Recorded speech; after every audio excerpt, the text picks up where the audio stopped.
computadora. Listo. Es un placer poder compartir en este primer Congreso Caribeño de Investigación Educativa nuestro trabajo de investigación que hemos titulado Terapia Comunitaria Integrativa ante la crisis sociosanitaria de la pandemia del COVID-19. Es el caso de República Dominicana. Yo soy Rosaura Gutiérrez y mi compañera Andrea Manjarres, un gusto estar compartiendo también con ustedes en este maravilloso congreso y más con este tema tan interesante. Bueno, hablar de esta actividad parte de una iniciativa que precisamente la compañera Andrea Manjarres tiene que ver.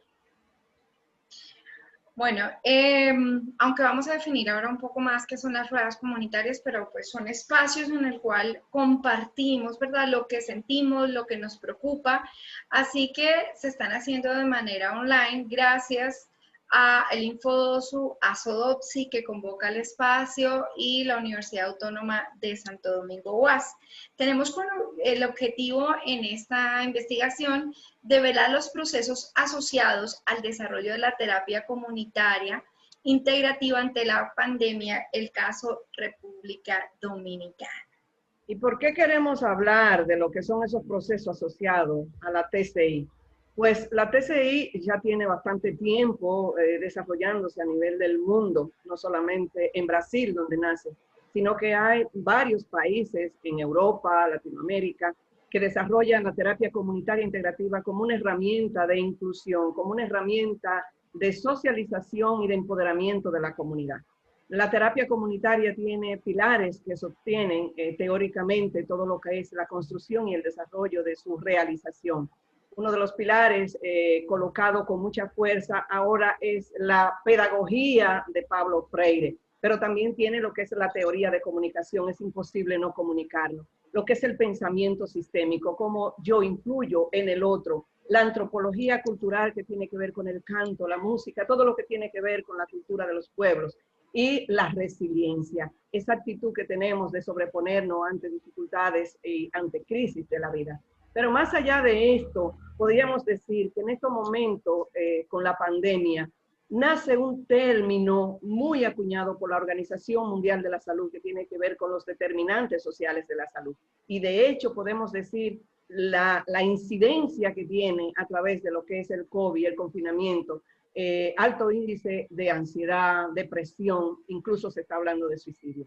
Y en ese sentido, para el doctor Adalberto Barreto, creador de la terapia comunitaria integrativa, las ruedas vinculantes, como le llamamos en el Instituto de Formación Docente, Salomé Ureña, tiene que ver con una resignificación de la historia, tiene que ver con lo que es el proyecto comunidad para verme dentro del otro lo que estoy viviendo en mí. Por eso dice Zambrano y Dávila que ambos se benefician dentro de lo que es la terapia, porque se genera una autonomía, se genera una inserción social en donde el profesional, que muchas veces actuamos como salvadores de la patria, nos convertimos en lo que es, sanamos más bien lo que es el autismo institucional, o sea, sentirme con el otro a través de lo que voy escuchando dentro de lo que es una rueda. Tiene 3 procesos, que es la acogida, tiene lo que es la contextualización y problematización y tiene cierre. Es una metodología en grupo en donde se puede crecer individualmente con el grupo. Muy bien, ahora vamos a hablar del método. Básicamente es una investigación de tipo mixta. Por un lado hacemos un análisis de datos cualitativos a través de los diarios de campo y por el otro lado cuantitativo, pues realizamos algunas preguntas en un cuestionario estructurado que se pasó vía Google Documentos para poder entonces así obtener las informaciones que les vamos a presentar. Estas ruedas fueron realizadas de mayo a julio del presente año, en el momento que estábamos en confinamiento. Allí participaron principalmente población dominicana, aunque queremos destacar la participación muy especial de Ecuador y Brasil, Argentina, que ahí habían terapeutas comunitarios que han estado apoyando este importante proceso en República Dominicana. De las 612 asistentes a estas 15 ruedas, 142 decidieron contestar el cuestionario, y esos son los resultados que vamos a ver en la parte cuantitativa. Y pues los diarios de campo básicamente es la síntesis de lo que se encontró, especialmente de 3 elementos: del tema, de las emociones asociadas a ese tema que le preocupa a las personas, y cuáles son esos recursos que las personas utilizan para enfrentar esas situaciones. Sí, gracias Andrea por recordarnos a nuestra querida Gina Castillo y Luciana Chicaiza, quienes terapeutas de Ecuador apoyan, o sea, apoyaron y siguen apoyando todo lo que es este trabajo que seguimos haciendo en conjunto las 3 instituciones. Bueno, de los resultados obtenidos en este primer momento, se define ya lo que es el perfil socioeconómico. ¿Quiénes son los participantes? De los 142 participantes que registraron, 88% son mujeres y el 22% hombres, con edades comprendidas entre 16 y 69 años, siendo la edad promedio 34 años. Con relación al estado civil, 47% eran solteros, 29% casados, 13% unión libre y 8.6% declaró ser divorciado. En la mayoría, el 56.3% de las personas tenía educación universitaria y el 30% tenía posgrado, lo que significa que en un caso de crisis como lo que estamos viviendo, nadie se salva, todo el mundo pasa por situaciones de estrés basado en lo que es el confinamiento y todo lo que incluye la pandemia. Muy bien, ante la pregunta, ¿por qué situaciones se está atravesando en este momento producto de la pandemia? Vemos que el 53.5% de las personas hablan de la disminución de los ingresos, lo cual es de esperar, ¿verdad? Porque esta crisis sociosanitaria ha afectado todas las dimensiones humanas, incluyendo la parte económica. Vemos también que el 17% tienen dificultad para el abastecimiento. Recordemos que estas ruedas en parte se hicieron cuando estábamos en cuarentena y se presentaron en varias regiones dificultades de abastecimiento de algunos alimentos. También tenemos con el 15% dificultades para atención médica, también había un colapso, ¿verdad?, del sistema hospitalario, y la muerte de un ser querido también el 12%, que incluso tiene que ver mucho con las motivaciones de por qué se empezó este aspecto de las ruedas. También vemos la pérdida del empleo, 8.5%, y estar infectado en ese momento por el virus, 2.8% de las personas. Bien, estos resultados preliminares, los anteriores que se han dado, fueron tomados de lo que fue el cuestionario, el instrumento que se pasó. Ahora ya vamos a entrar específicamente en lo que son los momentos de la rueda, que no tenemos tiempo de explicar, pero estaríamos en la mejor disposición de decir cómo es el proceso, cómo se desarrolla. Pero en el caso de la selección de los temas de la rueda, las personas llegan allí y colocan N temas. La cantidad de temas, el sufrimiento que le está llevando a cabo, está sintiendo en ese momento. Tenemos una frase que decimos del doctor Adalberto Barreto, que en la rueda no se va a debatir ideas porque las ideas dividen, allí se va a compartir sentimientos porque nos acercan. Y es una de las prácticas que realmente resignifica lo que es el diálogo y el espacio dialógico desde el corazón para tocar. Entonces, en ese sentido, ¿cuáles fueron los temas mayormente tocados allí?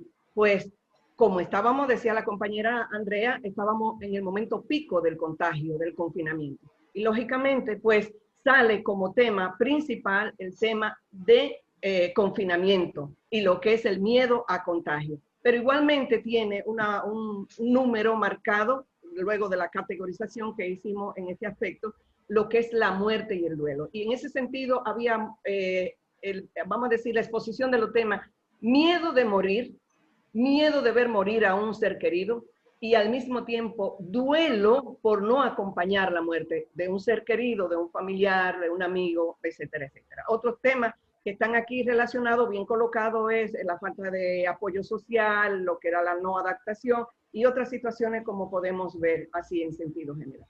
Mira que un aspecto ahí también que tuvo bastante votación es lo del alejamiento de los familiares o personas, o sea, el tener que tener el distanciamiento, ¿verdad?, de no contacto físico con las personas, con 7 veces que se presentaron, de las 15 ruedas en 7 oportunidades se presentó ese tema, como algo que le generaba en ese momento, que era un problema para ellos, ese alejamiento, ese distanciamiento de sus seres queridos. Muy bien, entonces ahora vamos a ver de esas situaciones, cuáles son esas emociones que se asocian, esas emociones negativas. Allí vemos como la más frecuente la tristeza, ¿ok? La tristeza por contagio, tristeza por la pérdida, ¿no? Recordemos que fue el tema más votado, entonces tristeza ante perder ese ser querido y ante el no poderle acompañar, como hubiésemos querido, tanto a ese ser querido como a los familiares de esa persona. También tenemos el miedo, muy fuerte, miedo al contagio, el miedo a que las cosas empeoraran, miedo a seguir el deterioro de la situación económica, la ansiedad también como otro punto fundamental que aumentaba mucho al ver la situación y al no ver como una posible solución. Esas son las emociones más frecuentes junto con una preocupación pues constante ante la situación. Muchas personas pensarán, bueno, ¿y cuál es el sentido de ir a un grupo social en donde yo no conozco a nadie, a ir a tocar lo que es mi tristeza, mi miedo, mi ansiedad, mi inseguridad? Pues nosotros decimos dentro de la rueda que cuando la boca calla, el cuerpo enferma. Y de eso ya hay mucho escrito, de cómo se somatiza a nivel fisiológico todo lo que son estas emociones que son guardadas y que no son expresadas. Entonces, a la medida en que la persona puede ser escuchada, sin ser porque tenemos reglas dentro de la rueda, no aconsejar, no juzgar, no interpretar, no dar consejos. En la medida en que la persona se inserta en esa red social y recibe ese apoyo, inmediatamente comienza una resignificación de lo que fue ese sufrimiento que le llevó allí a ese momento. Por eso tenemos también en un momento de la rueda lo que es el compartir, lo que es la problematización. Y esto lo hacemos a través de lo que son la pregunta mote, como le llamamos, o lo que son las perlas. Se pregunta, ¿quién ya vivió la situación de no despedir a un ser querido? Vamos a poner un ejemplo. Y allí surgen las diferentes formas. De esta manera también categorizamos estos recursos, estas estrategias de afrontamiento, como le llama Lazarus, y podemos ver dos grandes categorías, si se quiere decir. La primera son los recursos individuales, que la persona, en una rueda, por ejemplo, alguien decía, lo último que yo hice fue ponerme boca arriba, respirar y a pedirle a Dios que por favor me ayude en el piso. Pues es una manera también de dejar salir todo lo que está pasando allí, como bien se expresa, la resiliencia, la introspección, el desarrollo espiritual, la meditación y sobre todo lo que es la gestión emocional. Cuando decía la persona, lo que yo aprendí a hacer es dejar sentir el miedo y el miedo que salga. Entonces era importante mirar que las personas se daban ese permiso de ser exactamente lo que estaban viviendo. A nivel de los recursos sociales, que fue el segundo bloque que se trabajó, pues se podía mirar la activación de redes de apoyo a nivel familiar, amistades, el mismo hecho de las redes sociales, aunque sea haciendo uso del Face, de los medios que tenemos, la tecnología virtual. Y en muchos casos mencionaron lo que es la misma participación de la rueda de TCI. De hecho, cabe señalar que en este momento llevamos 54 ruedas a nivel de lo que es la forma virtual. Ya en términos de conclusiones, bueno, evidentemente la mayoría son mujeres las que participan en las ruedas, por tanto las mujeres están más abiertas a buscar apoyo y ayuda profesional. Esto guarda coherencia con otros antecedentes investigativos, ¿no? Con los mismos roles que la misma construcción de género, entonces estamos más abiertas a aceptar que necesitamos apoyo y a pedir esa ayuda. También tenemos que la situación más común, altamente estresante durante este periodo de cuarentena ante la pandemia, fue la disminución de los ingresos, aunque la mayoría de las personas que participaron tenían los recursos económicos suficientes para cubrir aunque sea sus necesidades básicas. Recordemos que el perfil de esta población no es precisamente la población más vulnerable en términos socioeconómicos, sino estamos hablando de profesionales, muchos con posgrado, ¿cierto? Muchos docentes, muchos psicólogos, entonces hay una vulneración de sus ingresos, pero por lo menos conservando la parte básica. Cabe también señalar que como inicié hablando de lo que son los determinantes sociales que habla la Organización Mundial de la Salud, dos de los determinantes sociales que influyen fuertemente en el desarrollo de patologías físicas es el estrés y lo que es el apoyo emocional. Y en este caso es evidente que no solamente en Dominicana, porque también el maestro Adalberto dio a conocer las 100 primeras ruedas realizadas en Latinoamérica, y alrededor de 3.000 personas en más de 15 países con varios idiomas, la misma situación se puede ver aquí. Estamos atravesando ansiedad, tristeza, miedo, preocupación, asociado a lo que es el confinamiento, el virus, el contagio, lo que tiene que ver en todo lo que es el aspecto sociosanitario. El contagio, la muerte, la consecuencia y sobre todo lo que es el miedo a perder el empleo, la disminución de lo que es el ingreso, la sobrecarga laboral, sobre todo lo que tiene que ver la parte académica. En la medida que las personas ven las soluciones a sus problemáticas en la comunidad, se facilitan los procesos de empoderamiento que llevan a la acción social, que nos pueden sostener en momentos de crisis. Yo creo que básicamente ese es el aporte más grande que tiene la TCI y mucho más en situaciones como estas, ¿no? En grupo nos empoderamos y visualizamos posibles soluciones ante la crisis. En ese sentido, estamos recomendando que es una cuenta pendiente que tiene el sistema de educación, sobre todo a nivel superior. Es necesario salir de la teoría y llegar a lo que es la praxis. Es necesario articular acciones que nos permitan ser ciudadanos competentes y encargados de la reformación, de reformular todo lo que nos causa problemas. Es necesario que se permita articular a nivel curricular todo lo que se hace en el aula con acciones comunitarias. En eso que se llama lo que es extensión o vinculación con la comunidad. Y en ese sentido, Andrea, recordamos que la frase que tiene la TCI es que no es para hablar que nos juntamos lo que se sabe, sino es para compartir lo que se vive. Y lo que tú acababas de decir, que las comunidades y la comunidad tiene problemas, pero indudablemente que cuando nos juntamos, tiene solución. Muchas gracias y ahora esperamos sus preguntas. Muchísimas gracias.